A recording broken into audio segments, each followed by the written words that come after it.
अस्सलाम वालेकुम students. Today is Wednesday 30 दिसंबर 2020 और आज का जो हमारा टॉपिक है उसमें हम लोग डिस्कस करेंगे एल्गोरिदम की एग्जांपल नंबर 2 को। ठीक है।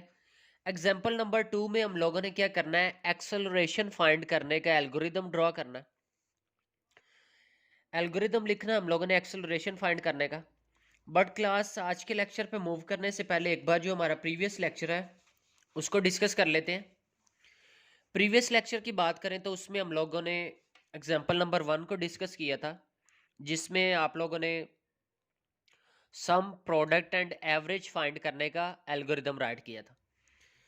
सो इस एल्गोरिदम के अंदर हम लोगों ने 5 वैल्यूज यूजर से लेनी है, उन 5 वैल्यूज का सम प्रोडक्ट एंड एवरेज फाइंड करना है। तो देखें, जब हम लोग बात करते हैं ना कि 5 वैल्यूज का सम प्रोडक्ट और एवरेज लेना है, तो उसके लिए फिर जाहिर बात है हमें 5 वैल्यूज भी रिक्वायर्ड होंगी जिनके अकॉर्डिंगली हम लोग सम प्रोडक्ट एंड एवरेज फाइंड करेंगे। ठीक है। सो स्टेप 1 में स्टार्ट करेंगे। स्टेप 2 में आपने क्या करना है, यूजर से 5 वैल्यूज गेट कर लेनी है। और आपको पता है यूजर से वैल्यू गेट करने के लिए हम लोग क्या करते हैं, input statement. Input numbers n0 n1 n2 n3 n4, ये हमारे पास क्या होंगे, 5 नंबर्स आ जाएंगे। ठीक है। उसके बाद क्या करना है, इनका पहले सम फाइंड करेंगे। तो सम के लिए क्या, set sum to. Set sum to का मतलब है कि ये जो एक्शन परफॉर्म हो रहा है ना, जैसे इन सारी वैल्यूज को ऐड कर रहे हैं, तो इन सब का आंसर किस में सेट हो जाएगा, सम वाले वेरिएबल में। इसका मतलब है सम वाले वेरिएबल के अंदर इनकी वैल्यू हम लोग स्टोर करवा देंगे। इसी तरह प्रोडक्ट में क्या करना है, प्रोडक्ट में आपने इन सारी वैल्यूज को मल्टीप्लाई कर लेना। ठीक है। और इसको स्टोर करवा देना प्रोडक्ट वाले वेरिएबल के अंदर। इसी तरह उसके बाद एवरेज आएगा। एवरेज क्या होता है, एवरेज होता है sum of all values divide by number of values. तो सम ऑफ ऑल वैल्यूज में सारी वैल्यूज को प्लस किया कर लिया जाएगा और divide by number of values. तो यहाँ पे कितनी वैल्यूज हैं, यहाँ पे हमारे पास है 5 वैल्यूज। तो 5 पे इसको डिवाइड कर देंगे। तो ये किस में स्टोर हो जाएगा, ये एवरेज के अंदर। सम हमारे पास सम वाले वेरिएबल में स्टोर हो रहा है, प्रोडक्ट प्रोडक्ट वाले वेरिएबल में, और जो इनको डिवाइड बाय 5 कर रहे हैं, ये जो एवरेज है, ये एवरेज वाले वेरिएबल में स्टोर हो जाएगा। उसके बाद हम लोग क्या करेंगे, इनको आउटपुट करवा लेंगे। Output sum product and average. तो सम प्रोडक्ट और एवरेज वाले ये तीन वेरिएबल्स को हम लोग डिस्प्ले करवा लेंगे। तो इस तरह हमारे पास सम प्रोडक्ट और एवरेज का रिजल्ट शो हो जाएगा। और स्टेप 7 में आपने एंड कर देना, जिससे हमें ये पता चलेगा कि यहाँ पे हमारा फ्लो चार्ट जो है वो टर्मिनेट कर गया, सॉरी एल्गोरिदम टर्मिनेट कर गया। उसके बाद आज वाले टॉपिक में मूव करते हैं। एक्सेलरेशन फाइंड करना है हम लोगों ने। देखिए क्लास, एक्सेलरेशन फाइंड करने के लिए सबसे पहले तो हमें इसका फॉर्मूला पता होना चाहिए। एक्सेलरेशन ये आप फिजिक्स में भी पढ़ेंगे, फार्मूला होता है F equal to M A. F equal to M A, force equal to mass into acceleration. अब यहाँ से हम लोगों ने क्या करना है, एक्सेलरेशन की वैल्यू फाइंड करनी है।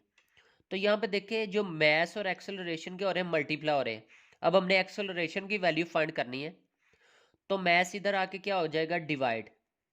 ठीक है। इसका मतलब है एक्सेलरेशन किसके इक्वल होगा, force divide by mass.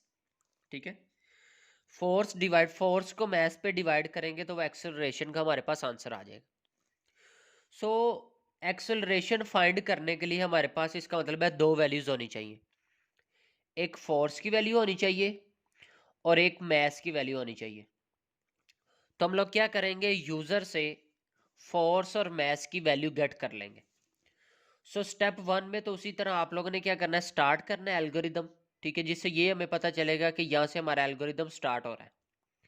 Step 2 में हम लोग क्या करेंगे, इनपुट नंबर्स, यूजर से नंबर्स या वैल्यूज गेट करेंगे। किस किस की, मैस एंड फोर्स की वैल्यू हम लोग यूजर से गेट कर लेंगे। सो मैस एंड फोर्स की वैल्यू गेट करने के बाद स्टेप 3 में हम लोगों ने क्या करना है, इसको प्रोसेस करवाना है। ठीक है। सो हमारे पास आ जाएगा सेट एक्सेलरेशन टू। अब सेट आपको पता है किसी भी वेरिएबल में वैल्यू स्टोर करवाने के लिए। इसका मतलब है एक्सेलरेशन के अंदर वैल्यू स्टोर होगी। किसकी वैल्यू स्टोर होगी, ये जो फॉर्मूला अप्लाई हो रहा है इन दोनों का जो आंसर आएगा, फोर्स डिवाइड बाय मैस। इनकी वैल्यू किस में स्टोर हो रही है? इसका आंसर स्टोर हो रहा है एक्सेलरेशन में। हम लोगों ने पढ़ा था जिस भी वेरिएबल में हम लोगों ने वैल्यू स्टोर करवानी है उससे पहले क्या लिखेंगे? Set. So set acceleration to, force और मास को डिवाइड करेंगे तो इसका आंसर हमारे पास एक्सेलरेशन वाले वेरिएबल में स्टोर हो जाएगा। ठीक है, अब हमारे पास आंसर आ चुका है इस एक्सेलरेशन वाले वेरिएबल में। अब जब हम लोग इस वेरिएबल को डिस्प्ले करवाएंगे तो एक्चुअली हमारे पास क्या होगा? इस एक्सेलरेशन का आंसर आ जाएगा। तो स्टेप 4 में आपने क्या करना है? आउटपुट करवा लेना एक्सेलरेशन को। ठीक है, ये जिस वेरिएबल में वैल्यू स्टोर हुई है इसको हम लोगों ने डिस्प्ले करवा लेना। सो आउटपुट एक्सेलरेशन तो हमारे पास क्या होगा? स्क्रीन के ऊपर रिजल्ट शो हो जाएगा। और स्टेप 5 में फिर हम लोगों ने इसको एंड कर देना। ठीक है, जहाँ पे जिससे हमें ये पता चलेगा जी यहाँ पे एल्गोरिदम हमारा टर्मिनेट कर गया। सो क्लास यही हमारा आज का लेक्चर था जिसमें हम लोगों ने एक्सेलरेशन फाइंड करने का एल्गोरिदम राइट किया है। सो इसी को आप लोगों ने अच्छी तरह से अंडरस्टैंड करना है और इसी को आप लोगों ने प्रैक्टिस भी करनी है। Thank you so much.